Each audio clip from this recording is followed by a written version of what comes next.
Hello, we're now at the beginning of March and I thought I'd update you on the progress of my Cerinthe seedlings. My overwintered seedlings come to the frost and I really want to grow some in time to go with my tulips because they set them off so beautifully. So I had to come up with a plan how to get them quickly. You can watch part 1 in this video. I'm going to show you my grow light setup in my garage. So we have quite an unusual garage because we live on the side of a hill and our predecessor actually dug a garage out from underneath the garden.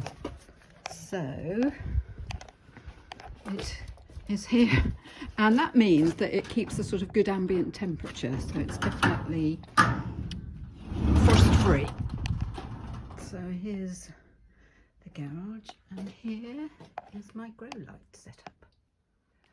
I have this backdrop screen for taking photographs, which is fairly new, and because it's got a white cloth, I thought, well, if I stick it in front of the light, it's going to both reflect the light back and to help insulate a little bit. So it's on a stand, so I can just pull it over when I need to go in.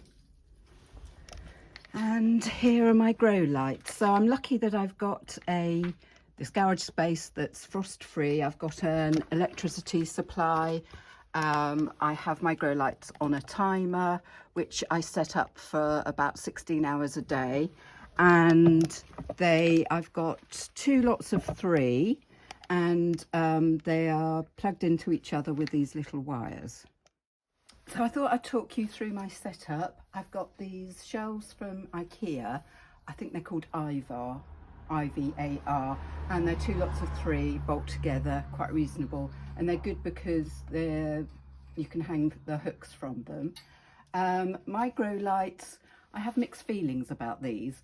They're special horticultural ones, but I don't know if they're actually better than just standard fluorescent tubes, as long as you've got the right strength.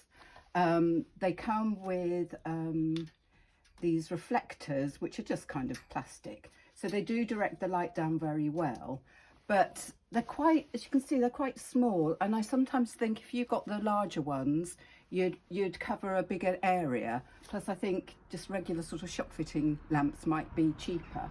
So these are called Sunblaster Nano T5 Reflector. And I'm not sure I'd recommend them. There's nothing wrong with them, but I don't know if they're better than cheaper ones. So I would say if you're thinking of investing in grow lights, do a bit of research and see what would be best for you. So I'm going to take you in for a closer look. I put them on a heated mat in my greenhouse to germinate. Once they're germinated, they're brought down here. So these are the micro soil blocks. I showed you the block, and you can double these up and have even more in one container. These are some coreopsis that are coming on nicely. I need to replenish my watering can and bring it down. And then I've got 2 lots of panicum. These ones are the sprinkles, and these ones are violaceum, which I'd really recommend. They have a lovely dark purpley grey plume and are really beautiful. Those are my tomatoes. So when the seedlings are getting quite high, I move them up to the next shelf where I've only got 1 hook, and these are my Cerinthe. So you can see how well they're doing. I've just moved them up from that shelf to this shelf, but then I thought, oh, maybe it's. They recommend you have the light as close as the plants can take. So then I put this back in. So it's kind of somewhere between 1 hook and 2 hooks. I've also got some foxgloves in here that I'm desperately hoping might be big enough for picking from this year. We'll have to see about that. I think that's a bit of a long shot. But you can see the lovely roots forming on the blocks. The reason why soil blocks are such a great way to grow plants is they do something called air pruning. Compared with growing a seedling in a pot or a module, when the roots in there reach the side wall, they will just hit it and then start growing backwards. And you can, if you leave them too long, you can get that thing called where it's root bound, where the roots just go round and round and round.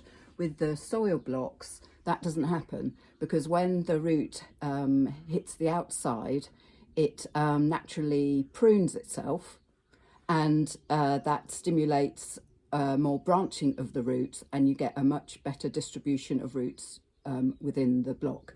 And I think that's one of the reasons why they're such a great way of growing. My plan is to grow these on until the blocks are really full of roots, and harden them off, and then I'll plant them out. And then we'll see if I get them in time for the tulips. So I'll report on that in the next video.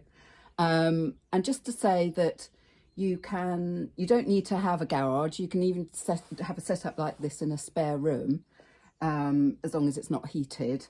And it's a great way for growing things in a small space, especially if you use the little soil blocks. And you do have to, as I said before, you do have to keep them moist. So I do a little bit of watering every day.